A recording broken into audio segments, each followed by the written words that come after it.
Vous savez, la vie n'est pas simple en Californie. C'est pas ce qu'on croit. Matin, à chaque fois, je suis levé par le poulailler du voisin. Alors j'ai décidé de mettre un terme à ces bruits stridents. Je vais leur donner à manger du chocolat.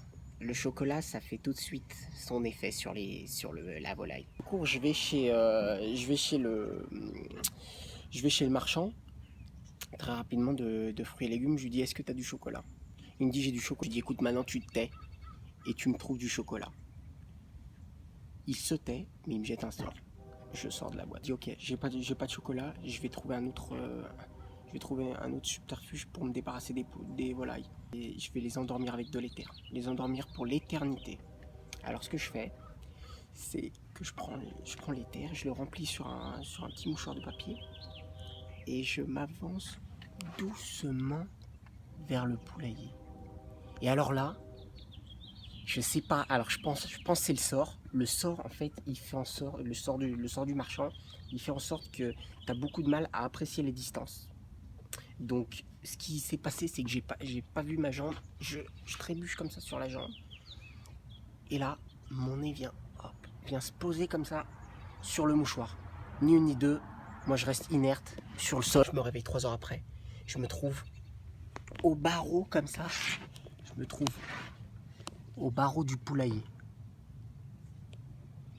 Putain, qu'est-ce qui se passe? Je vois sur les côtés